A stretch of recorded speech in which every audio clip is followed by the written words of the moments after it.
Trainer Kevin Ryan insists that his 2000 Guineas runner-up Gloria Waits will prove beyond all question what a class act he is when he runs in the St James's Palace Stakes at Royal Ascot.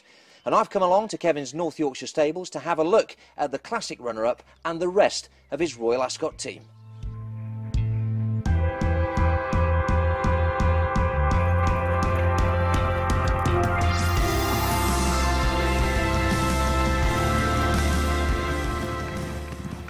Gloria Waits gave you a fantastic moment in the Quipco 2000 Guineas. Some might have thought it was a fluke, but you feel that this horse is going to go on and prove those people wrong. Yeah, the horse will do the talking, you know. I mean, the clock doesn't lie. I don't know how they can say it was a fluke. You know, we were very hopeful. You know, we didn't think we'd be able to trouble the top two in the betting, but I felt it was a very open Guineas behind them too. And he was on the pace throughout, and you know, there was 2.5 lengths back to the third horse. So he's a very, very tough horse. The blinkers, we always felt the blinkers would bring out a hell of a lot of improvement in him. He's so laid back, you know, and he's come out of the race very, very well, and I feel he's improved again. So we're looking forward to running him. Yeah, the blinkers was an ace card that you kept up your sleeve for a while, wasn't it? Yeah, I always felt last year he always idled in his races, you know, and but I wanted him to mature and see how big he is. And his first run, I wasn't sure he'd stay, and that's why I didn't want to put him on over mile 1, you know.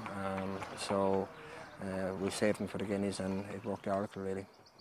He's certainly a Group 1 horse to look at. He's a great stamp of a horse, isn't he? He's a lovely horse. You know, his scope, and he's a great step to him, great walk, and a super temperament. And you've got to say the Guinness form entitles him to be a big player in the St James's Palace. Absolutely, and you know, I think his work has been very, very good since the Guineas. And you'd say he's come forward from that? Definitely. I think the blinkers really have put him on his A game, you know, but you'd be afraid to take him off him now. Beyond Ascot, you'll no doubt have a campaign in mind for the horse.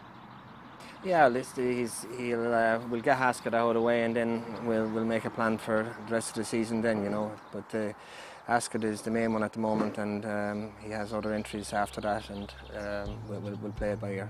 Bungle in the jungle over on the far side. Al Habayeb, who's come from well back. Ask Dad Lee Bear running on Hot Auto. Parliament Square. Payfreeze is also running on strongly. Hot Auto in the noseband from Dylan Baru, who's finishing off. Al Habayeb out in the centre. Hot Auto narrowly in front, and at the line, Hot Auto.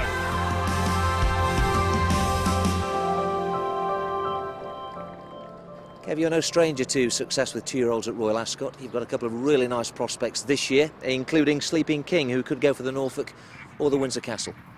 Yeah, he'll have an entry in both with Sleeper King. Very happy with him. He's done it very professionally up at Musselburgh and done a good time. As you see there this morning, he's a lovely laid-back horse, and takes everything in his stride. So we're looking forward to running him. Yeah, and I think the merits of the Musselburgh race are there for all to see. Yeah, I mean, it was a good time, and the clock doesn't lie, you know, and they've done a better time than the older horses later on in the card. So, and he's come out of the race fantastically well, so we're delighted with him. I've no doubt he was a horse that you were very keen to get, because you went to the Kempton Breeze Up sales to buy him in the spring, and you paid top lot for him. He was 70,000, he was the top lot on the day. Yeah, we were very keen to get him. He's a lovely individual, and I'd been lucky enough, I'd seen the horse at home before he went to the sales, and Roger Marley, who consigned him, you know, held him in high regard, and he's been spot on really. So 2 possible races to go for. Have you got a gut feeling at this stage which might be favourite? We'll just have a look at both races, and you know, I suppose have a look and see which one we think we can win. ASTAIRE, I think, also came from Kempton, and again looks a really nice prospect. Yeah, he's another horse that came from Grove Stud, and another horse was held in high regard by Brendan Holland. He's a great temperament, and he was very professional the way he done it at York. And what I really liked about York was, you know, down to the 2, when Neil asked him to quicken, he's put the race to bed straight away, and he was idling in front, then going to the line, come out of the race great, and he'll go for the Coventry. He's got a great 2-year-old pedigree as well, hasn't he? He's related to Bannister, who of course won the Gimcrack a few years back. Yeah, he's good pedigree and he's a big scopy horse, and I think there's a fair bit of improvement in him, and he looks like he's improved a lot from York. Yeah, by intense focus. Yeah, he's a sire that's doing well, so with his first crop, and I'd say the horse he's going to improve as the season goes on, and he was very professional the way down at the York. Longer term, I note you've got him in the national stakes at the Curragh come September. Well, these 2-year-olds, you know, you have to, a lot of these races close early, and you have to make the entries for them, and then you hope that they can rise to that level, you know. Among the older horses, plenty to look forward to there, including the grey horse York Glory, a sprinter who you've always held in the highest regard, and so far this year he hasn't disappointed you.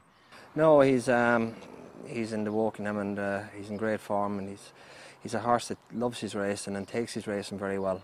You know, he seems to be on the go a long time this year, but he's still as fresh as he was for his first run.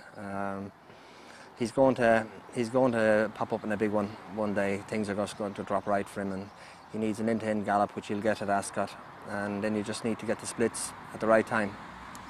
You like to bring your sprinters on very steadily, don't you? You like to let them get plenty of education on the racecourse, but you do feel ultimately this horse will be pattern class. Yeah, he's going to step into that. He's going to step up the pattern company, and I think possibly them races might suit him a bit better. Another sprinter who is really going places is HAMZA, who's been electric this year. Looks very exciting, and you'll no doubt have a plan for him as well. Yeah, he's actually in the Wokingham, but he won't be running in that. I don't think he's got 10 stone 1, and I'm not sure the owner will be quite keen to claim off him. He's got an entry in a group race in Ireland, and he's an entry in the July Cup, so he'll probably take that route. Yeah, he's been impressive, hasn't he, both at Beverley and at Newmarket this season? Yeah, and he's only 4 as well, you know. He's quite a young horse to be doing what he's doing now, you know. And he's improving, you know. He's improving every race. The handicaps are notoriously tough, but you've got a few possibilities for those, including YAIR, who was pretty impressive in winning at Thirsk and may go for the Buckingham Palace. Yeah, he was very impressive at Thirsk, and then I dropped him back to 6 furlongs at Chester and travelled very, very strongly and didn't get the run of the race, got badly hampered, and that's sort of cost him around there. We're stepping back up to 7 at Ascot, and it's hard to hit some of these handicaps at Ascot, so I hope he sneaks into it. One who may is Lightning Cloud. He's lined up for the same race, a horse who does have Ascot form, in fact. Loves Ascot, you know. He's very seldom runs a bad race there. So, you know, he loves a strong pace, and he loves plenty of cover. So I think that's why Ascot suits him. Normally big fields. Yeah, the hustle bustle of a big field. Yeah, they're the ideal races for him, and he's in good form, and things didn't go right from at Doncaster. He got too much daylight and ran a bit free, and so hopefully going back to Ascot he can return to his best form. Now you've got a contender as well for the Jersey Stakes, a horse called BLAINE, who of course was a very good 2-year-old, and certainly looks as though he's justified his place in the lineup. Yeah, well, he's stepping up to 7 furlongs, and I think he'll get the trip. He's quite a laid-back horse. He's matured really well. He's a bigger, stronger horse now, and you know, that's at least he's running against his own age group in that. And obviously we're in the unknown whether he'll get to 7 or not, but on his work, it looks like he will.